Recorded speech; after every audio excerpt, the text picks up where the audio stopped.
우리가 지니고 있는 북한에 대한 인식이 무엇인지 혹은 이미지는 무엇인지를 좀 알아보는 시간을 가지면 좋겠다는 취지에서 이 자리가 좀 만들어진 것 같습니다.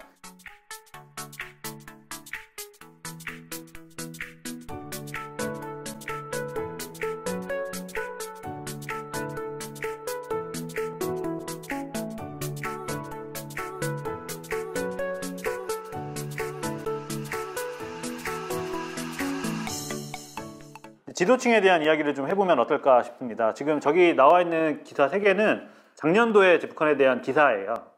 2017년만 하더라도 핵실험을 한다, 뭐 혹은 미사일을 발사했다, 친인척을 이렇게 척살이라 그러나 그 처형을 하는 그 매정한 지도자, 독재자의 모습, 혹은 뭐 핵과 군사 강국을 위해서 인민의 삶을 조금 외면하는 좀 비정한 지도자의 이미지가 있었던 시절이었던 것 같아요. 2017년. 2018년 되면서 바뀌었죠. 2018년에 무슨 일이 있긴 했었는데 이제 2018년에 김정은을 좀 여러분한테 어떤 이미지인가 좀 궁금합니다. 그때 한창 그 북한이 이제 막 미사일 쏘고 ICBM 쏘고 그래가지고 막 이런 뉴스들이 많이 보도되고 있던 상황에서 그 휴대폰이 없는 우리 같이 재수학원 친구들이 야 전쟁 난 거 아니야? 이 정도로 되게 북한 지도부에 대한 인식이 안 좋기는 했죠. 어쨌든 이제 2018년에는 이제 만나고 이제 김정은이 목소리를 우리가 이제 들어보기도 하고, 그 전에 목소리 들어본 적 없잖아요. 이제 문재인 대통령이랑 이제 대화하는 것도 듣고 그랬는데 정말 높임법도 잘 구사하고 상당히 예의 바르고 한 거 보면서 이제 사람에 대한 이미지는 좋아지긴 했죠. 근데 그 북한을 적국으로 생각하든 아니든 그건 사람에 따라 다르지만 북한 지도부에 대한 인식이 좋아지고 있는 건 사실이고, 전까지는 계속 이제 어두운 부분만 계속 강조됐었잖아요. 근데 만나서 이번에 그러니까 우도하고 나왔겠죠? 그쪽에서 그 우도가 진짜 많은 사람한테 먹힌 것 같다라는 생각이 들거든요. 그리고 관계가 좋게 바뀌는 건 바라는데 너무 찬양하는 건 진짜 아닌 것 같고, 저 사람이 이때까지 지은 짓들이 있잖아요. 했던 것들 있잖아요. 그걸 덮을 순 없다고 저는 생각해요. 많이 경계도 좀 해야 된다고 생각해요. 너무 이제 막 지금 좀 이렇게 웃으면서 막 나온다고 정말 저 사람의 진심이 저기 닿을지 모르잖아요. 그래서 사실 북한 지도층으로 보는 건 좀 달리 볼 필요가 있다고 생각하고요. 김정은과 지도층도 그렇죠. 왜냐면 백성들은 백성은 좀 옛날 말이네. 그 우리 민민이나 국민들은 지도층을 그렇게 별로 좋아하진 않잖아요. 우리 국회의원들을 얼마나 싫어합니까? 네?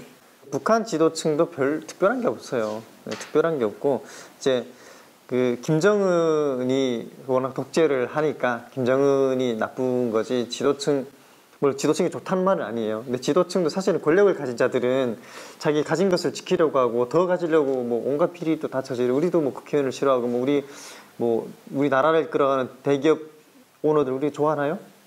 안 좋아하잖아요. 그것처럼 북한 지도층들도 그렇게 보면 될 것 같고, 다만 독재 체제고 세습 체제고 뭐 미사일 쏘고 맨날 이런 거 하니까 우리가 싫어하는 것도 당연한 거고, 관계를 개선해 나가야 하는 시기이고 또 그런 파트너이기도 하니까 다시 한번 볼 필요도 있지 않을까라는 생각이 좀 드네요. 그 2018년이 어떻게 보면 좀 급격하게 인식이 좀 바뀐 것 같기는 해요. 이미지라든지 호감도라든지 급격하게 변하는 와중에 두 분이 또 느끼는 감정이 조금 남다를 수는 있다고 생각을 하거든요. 그리고 이번에 4월이었나요? 김정은 탈북민에 관련된 김정은이 얘기를 했잖아요. 그 언급을 했다고 하는데 그때 들었던 느낌이나 감정이 조금 궁금은 합니다. 그래서 2017년인가 16년인가 신년사에서도 탈북민들 우리 안아줘야 된다, 돌아오면 우리 안아줘야 된다라고 했었어요. 탈북민들은 북한 사회에서는 이제 그 뭐 반역자 이런 이미지예요. 당연한 거죠. 근데 이제 품어줘야 된다라고 그때 신년사에서인가 그렇게 얘기하고, 이번에도 또 얘기한 거 보면 뭐 김일성이나 김정은 체제와는 달리 개혁에 대한 의지가 확실히 보이거든요. 또 진정성도 보여요. 아마 북한이 이제 곧 뭐 어떤 방식으로 열리게 되면 제일 먼저 받아야 되는 사람은 사실 탈북민들이에요. 왜냐면 중국이나 베트남도 그랬거든요. 사회를 오픈할 때 미국이나 해외로 떠났던 보트피플들을 먼저 받았어요. 베트남에서도 먼저 받고 중국도 이제 화교들을 먼저 받았었거든요.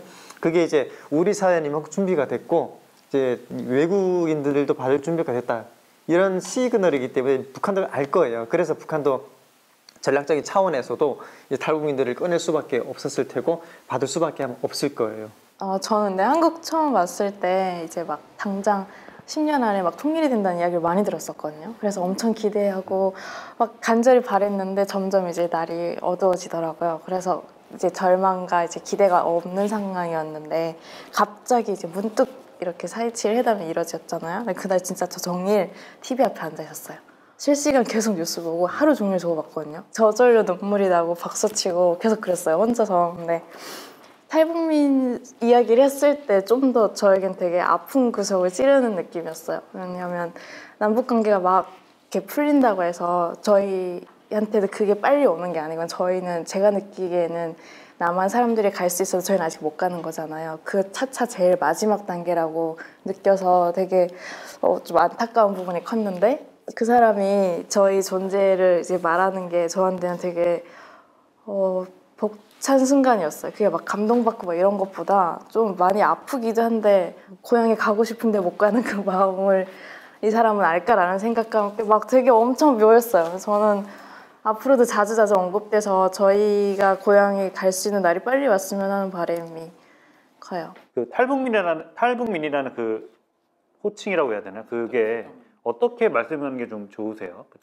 저는 근데 상관없어요. 저를 뭐라고 표현하든 상관없고 저는 그냥 지금 2018년을 살아가는 사람이라고 생각하거든요. 저 자신을. 그리고 뭐 국적이 있다면 지금 대한민국 국적을 갖고 살고 있고 얼마 전에 남측의 한 작가분이 그러셨어요. 제가 스스로 세터민이라고 나는 그러니까 말하니까 왜 세터민이란 그 틀에 자신을 이렇게 갇히게 하냐고 그러는 거예요. 근데 저는 저를 거기에 이제 틀에 얽매게 갇히게 한다라고 느끼지 않거든요. 저는 뭐라고 절 말하던 상관이 없거든요. 그래서 근데 바람은 많은 세터민 분들이 약간 위축되지 않고 당당했으면 좋겠어요. 사실 간단한 문제는 아니에요. 왜냐면 분명히 우리는 이제 3만 2천 명 정도 탈북민들이 있으니까 이거를 하나의 커뮤니티거든요. 이 사람들을 어떻게 법적으로라도 구분을 하기 위해서는 호칭이 필요하다 보니까 이제 북한 이탈 주민이라고 했는데 탈자에 대한 거부감이 굉장히 있거든요. 왜냐하면 탈은 사실 부정적인 의미거든요. 뭐 탈출, 뭐 이탈, 뭐 이런 의미를 담고 있으니까 그에 대한 거부감이 있는 세터민도 사실은 좀 별로 싫어하는 사람들도 있어요. 뭐 세월호 터전을 잡았다. 그것도 별로 그렇게 좋아하지 않는 사람들. 어떤 사람도 뭐 나는 경계인이다. 뭐 이런 사람도 있고 어떤 사람은 뭐 자유인이라고 하는 사람들. 근데 분명하게 이제 법적 용어는 당연히 필요한 거고. 그래서 요즘 최근에 많이 쓰고 있는 단어가 북향민이라는 단어를 써요. 북에 고향을 둔 사람들이다. 우리가 실향민이 있잖아요. 고향을 잃은 사람들이 실향민이고 북향민은 북에 고향을 두고 있다. 그런 표현이 일상적인 표현으로 쓰기에는 꽤 괜찮은 것 같아요. 제가 볼 때는. 처음 들었어요. 전 지금 처음 들었거든요. 북향민. 네, 아직 뭐 많은 네. 처음 들었는데. 제가 지어낸 건 아니고 제가 속해 있는 저기 조합 같은 데서 이제 이렇게 한번 써보자라고 이제 조금씩 이제 얘기 나오고 있어가지고 아까 말한 것처럼 되게 뭔가 틀에 갇혀 있는 것 같아서 이거를 좀 대한민국 사람이랑 그 탈북민이라는 그런 관계를 좀 나누는 것 같아서 좀 저는 부정적으로 생각을 하거든요. 웬만하면은 그런 단어를 안 쓰는 게 좋지 않을까? 초반에는 상처를 되게 많이 받았었던 것 같아요. 이제 막 스스로 이제 저 북에서 왔다라고 말하면 저는 그냥 고향이 북이라고 북쪽이라고 근데 가고 싶은데 못 간다라고 그냥 그런 말을 하고 싶은 건데 남한에 있는 사람들이 세터민이라고 불러서 상처받는 것보다 저는 그 사람이 이제 바라보는 시선이나 행동에서 더 아팠던 것 같아요. 그래서 그냥 편견 없이 바라봐주는 시선들이 더 많아졌으면 좋겠어요. 왜냐면 이렇게 북향민 막 말씀하시고 그런 것 자체가 그러니까 그 탈이라는 그런 말이 주는 사실 인식 때문인 거잖아요. 그래서 그 인식을 바꾸기 위해서 이 호칭을 어떻게 하느냐 그게 나오는 그런 문제식이 나오는 거니까 그러니까 그거를 정말 그냥 저는 이렇게 이런 사람이고 근데 고향은 북한이에요. 딱 이 정도로 그냥 그 사람의 스토리가 될 수 있을 때까지 우리 인식이 변하는 게 제일 중요한 것 같아요.